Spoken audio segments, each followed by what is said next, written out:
I went straight into films because films got offered me, and my first film, Heat and Dust, was very successful. It was one of the best parts I'd ever.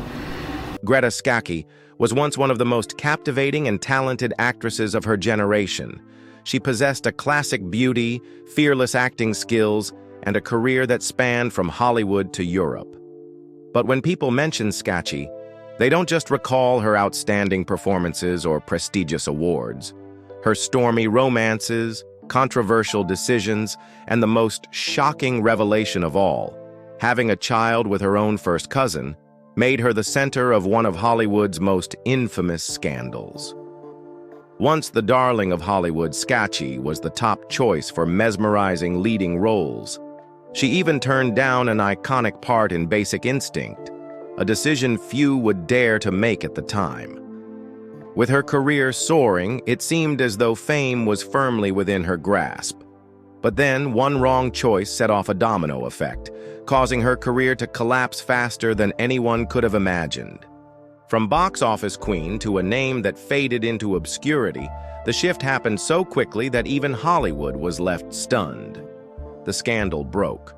The public was in shock. The doors of Hollywood closed, and Scacchi disappeared from the spotlight. What happened? Why would an actress at the peak of her career single-handedly destroy everything? This is a story of fame, love, tragedy, unending controversy, and choices no one saw coming. And if you think you've heard Hollywood's biggest scandals before, think again, because Greta Scacchi's story is unlike anything you've ever known. Greta Scacchi was born on February 18, 1960, in Milan, Italy, into a family with a strong artistic background.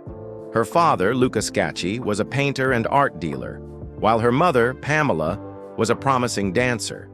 It seemed like she was destined for a peaceful childhood surrounded by the vibrant world of art, but life took a sudden turn when her parents divorced when she was just 4 years old. This separation not only impacted her deeply, but also marked the end of any stability in the family. After the divorce, her mother took Greta and her 2 older brothers, Paul and Tom, to London, eventually settling in Sussex, England. This abrupt change split Greta's childhood between 2 completely different worlds. In England, she had to adapt to a disciplined, orderly, and structured environment. But every time she returned to Italy to visit her father, she stepped into a contrasting reality. Her time in Milan was spent immersed in an artistic atmosphere. It wasn't just the language difference. Greta felt as if she were living 2 separate lives, one defined by England's restraint and discipline, the other by Italy's freedom and untamed spirit. This stark contrast left her feeling perpetually out of place, as if she never fully belonged anywhere. The next major turning point came in 1975 when her mother remarried Giovanni Caringa, a university professor, and the family relocated to Perth, Australia. Once again, Greta was forced to adjust to an unfamiliar environment. It was in Perth that she began participating in school theater productions and discovered her intense passion for the stage. However, her love for the arts wasn't enough to shield her from financial struggles. To support herself, Greta took on various jobs, working as a farmhand, tending livestock, and even working as an Italian interpreter. These experiences not only helped her earn a living, but also forged her strong, independent character, qualities that would later become crucial in her acting career. From an early age, Greta was drawn to the theater, though she never imagined herself as a movie star. To her, the stage was where true artistry came to life. So when the opportunity arose to pursue her passion, she didn't hesitate to enroll at the Bristol Old Vic Theatre School, one of the most prestigious acting institutions in England. It was a rigorous and demanding environment, but it was also where she first laid the foundation for her future in acting. Starting with small television roles and commercials, Greta Scacchi quickly proved her talent. Her debut film, Das zweite Gesicht, 1982, was a testament to her determination as an actress, willing to push every boundary to fully embody a character. To play a role in this German film, Scacchi went as far as teaching herself German just to deliver an authentic performance. This not only showcased her dedication, but also signaled an uncompromising approach to acting, one that would define her career. But the true turning point came in 1983 when she was cast as Olivia in Heat and Dust, a Merchant Ivory production that brought her name into the spotlight. Olivia was a complex role, portraying a Western woman who immerses herself in life in India and becomes entangled in a sensual, forbidden romance. The film demanded not only nuanced acting, but also required Scacchi to take on bold, intimate scenes, a significant challenge for a rising actress. In one of the film's most striking scenes, Olivia is consumed by a passionate affair with Nawab, a mysterious Indian nobleman. In a dimly lit room, the flickering oil lamps cast long shadows, and the oppressive heat of the tropics heightens the tension between them. Scacchi appears completely nude, her figure uninhibited, embodying the raw sensuality and desire of her character. The scene unfolds slowly, deliberately. There is no rush, only artful storytelling that captures the surge of emotions in a way that is both beautiful and untamed. There is no hesitation, no awkwardness. Scacchi fully surrenders to the role, allowing Olivia to shed every restraint of Western society and step into a world of forbidden pleasure and desire. The film was a resounding success, catapulting her to Hollywood. After a string of European films, Scacchi quickly became a sought-after actress in America. Hollywood could not resist a face that carried a timeless beauty while exuding an enigmatic allure. She became an icon of roles that were equal parts seductive and intelligent, fragile yet fierce. It was a rare combination at the time, making her one of the most promising European actresses on the American screen. But despite her meteoric rise, Scacchi had no idea that the choices she would make in the years to come would take her career in an unimaginable direction. Following her breakthrough in Heat and Dust, Greta Scacchi quickly cemented her status with a series of iconic roles that were both artistically daring and emotionally challenging. In 1987, she made a striking impression with White Mischief, a film that delved into the tangled web of seduction and betrayal among British aristocrats in Kenya. Scacchi played Diana, a mesmerizingly beautiful woman trapped in an unhappy marriage who embarks on a perilous affair. The film not only placed her at the center of public attention, but also reinforced her reputation as an actress, unafraid to immerse herself in complex roles. One of the film's most memorable scenes depicts Diana and her lover in a secret rendezvous outside a grand estate under the hazy glow of the African moonlight. The love scene was meticulously crafted, not just for its visual allure, but for the raw emotions it conveyed, portraying a woman torn between reckless passion and the fear of inevitable consequences. In 1990, Scacchi took another major leap forward when she starred alongside Harrison Ford in Presumed Innocent, a psychological thriller steeped in legal drama and forbidden affairs. She played a prosecutor entangled in an ambiguous relationship with Ford's character, heightening the film's tension both inside the courtroom and behind closed doors. The on-screen chemistry between them created one of the most compelling dynamics of the era, as physical attraction and hidden agendas collided in an electrifying showdown. But it was in 1992 that Greta Scacchi truly shook Hollywood with Robert Altman's The Player.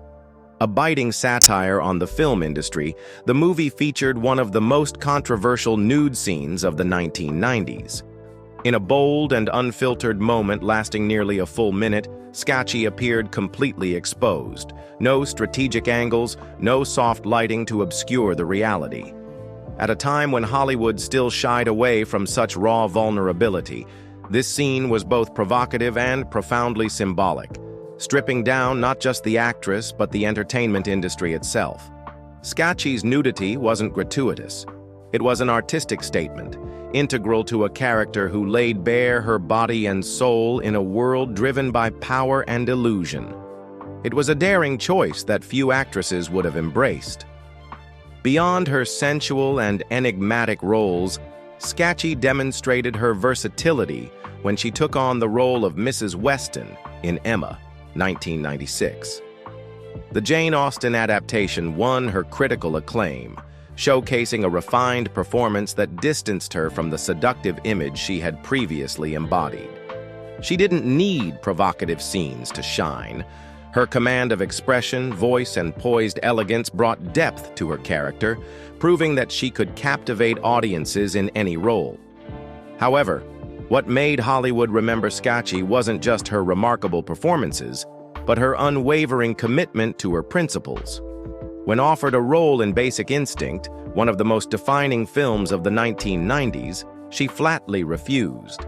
She disliked the script and disagreed with director Paul Verhoeven's approach, deciding to walk away from a project that could have catapulted her to another level of stardom. It was a risky move, but it underscored Scacchi's refusal to compromise for the sake of fame. She was not the kind of actress willing to trade artistic integrity for commercial success. Despite taking high-stakes risks, Scacchi's talent was consistently recognized through prestigious awards. In 1996, she won an Emmy for her portrayal of Queen Alexandra in Rasputin, Dark Servant of Destiny, a historical role that further solidified her versatility. Not stopping there, in 2000, she earned the AFI Award for Best Supporting Actress for Looking for Alibrandi, proving once again that her depth as a performer extended far beyond the glamorous and seductive roles that initially defined her career. At the height of her fame, Greta Scacchi fell in love with Vincent D'Onofrio, the talented actor best known for Full Metal Jacket by Stanley Kubrick. Theirs was not just an ordinary romance, it was a storm of emotions, where passion and deep understanding bound them together.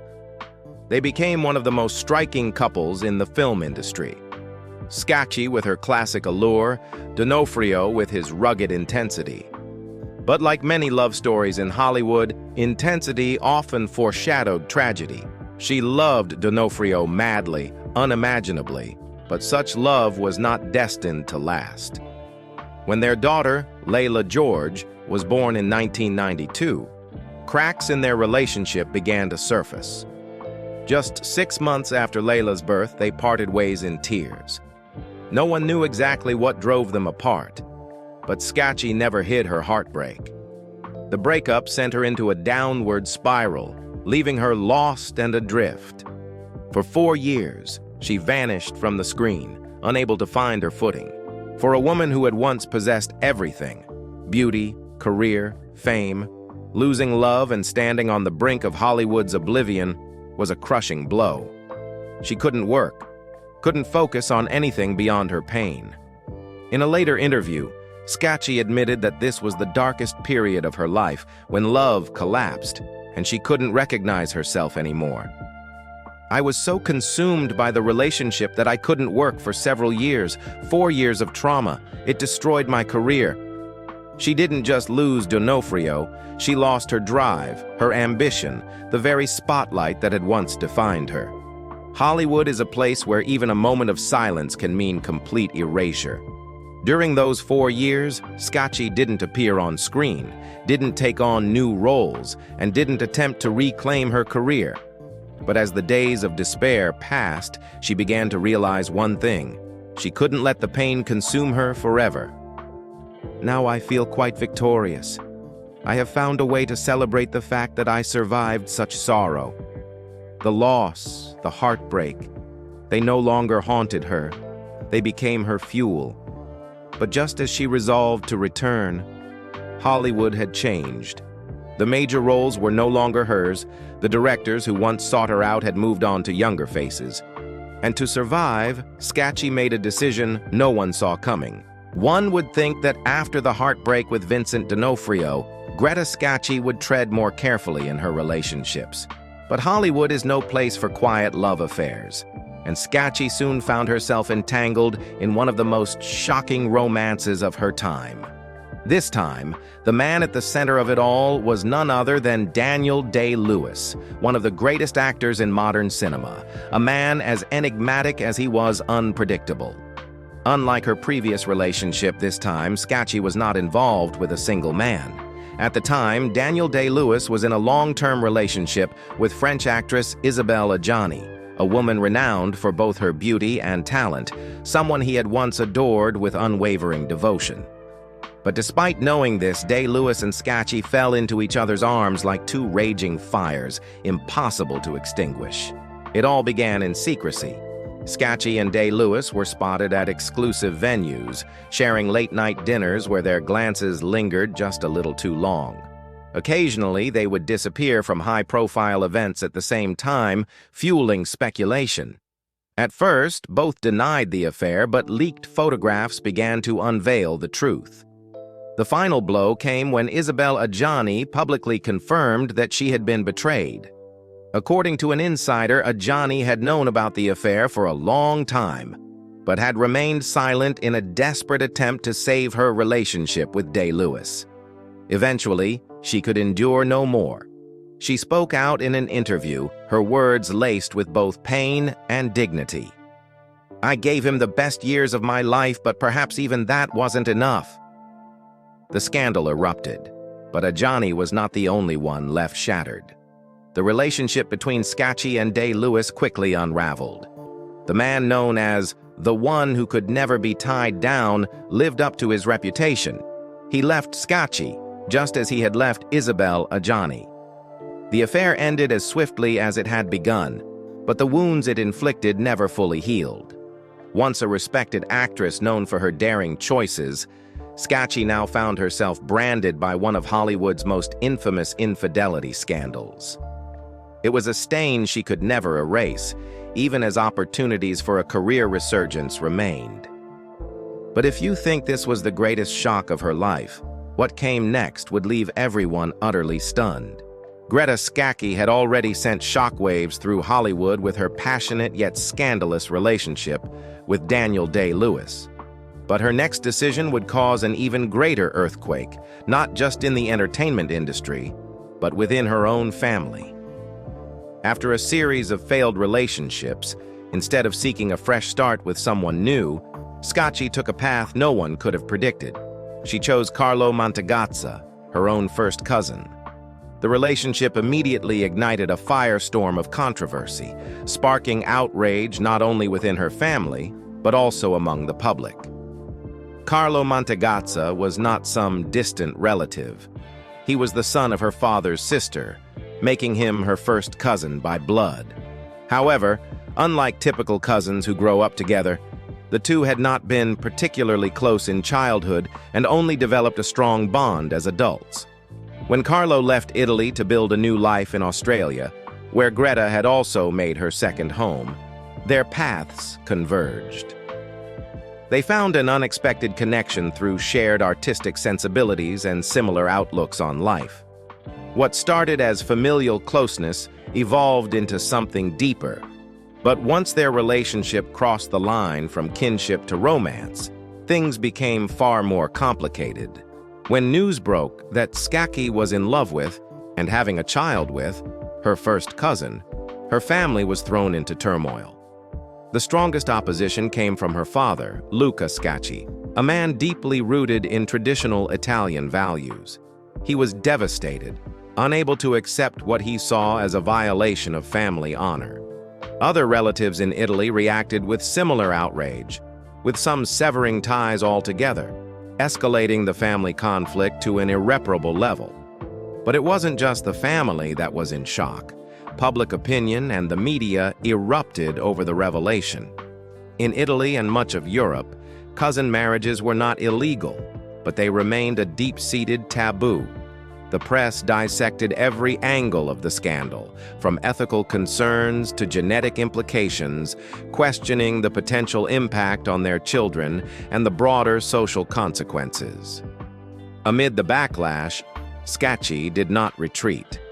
In an interview, she responded defiantly, "People were shocked, but it is completely legal." Despite overwhelming scrutiny, she and Carlo remained steadfast in their relationship. In 1998, they welcomed their son, Matteo, a living testament to their decision to follow their own path, regardless of societal judgment. Yet even as they seemed to defy the odds, the reality was far from ideal.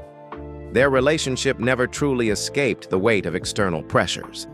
Social stigma, persistent whispers, and family tensions never fully disappeared.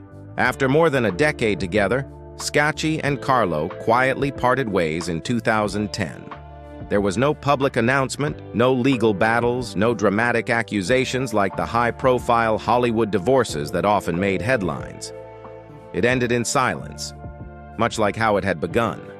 According to sources close to them, the separation was not driven by resentment or betrayal, but simply by growing apart over time. The only thing they continued to share was their commitment to co-parenting their son, Matteo. True to her private nature, Scacchi never publicly addressed the breakup, as if she wished for the story to fade into obscurity.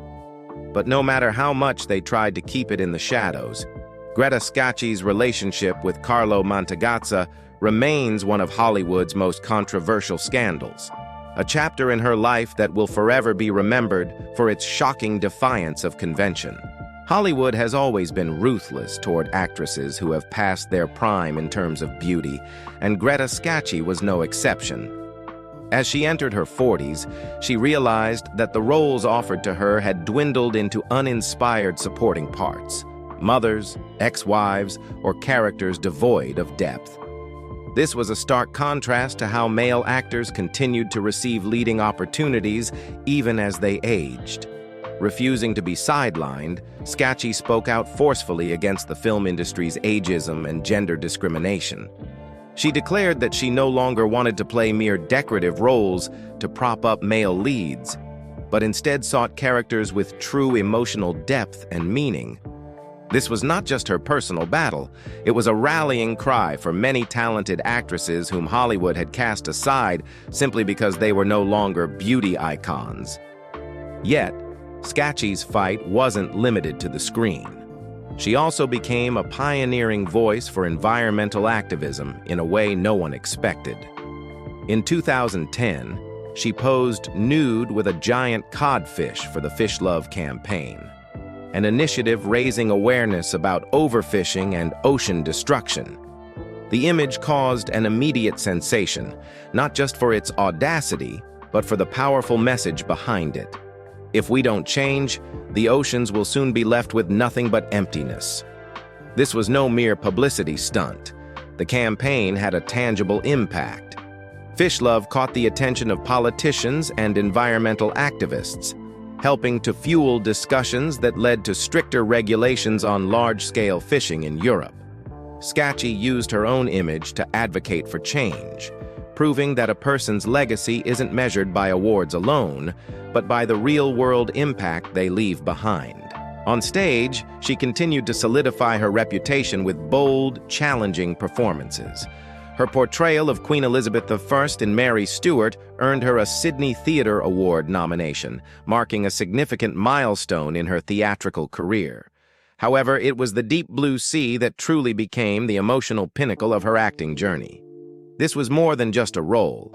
It was a reflection of Scacchi's own life. Her character, Hester Collier, was a woman who risked everything for love, only to find herself plunged into despair. A striking parallel to Scacchi's real-life experiences.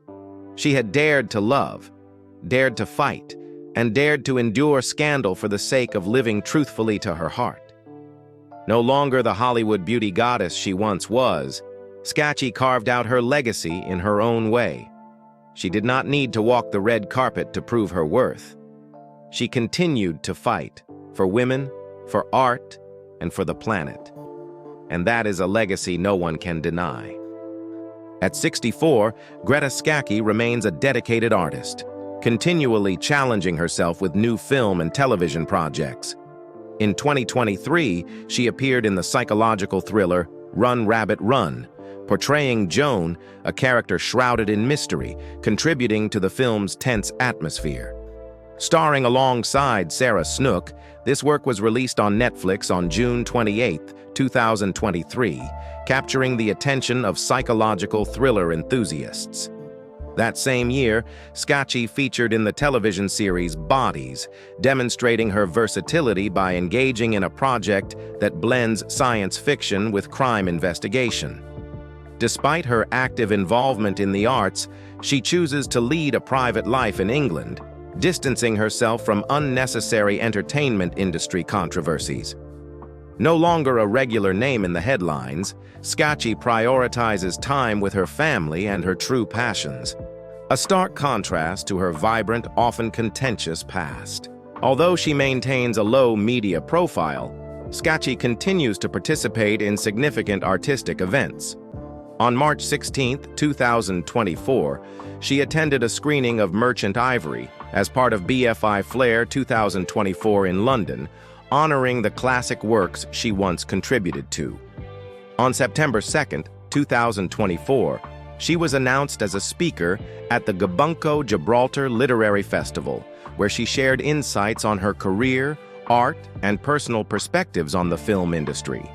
Moreover, Scacchi returned to the stage with the play Bet and Joan, performed at Park Theatre, London, from December 5, 2024 to January 11, 2025.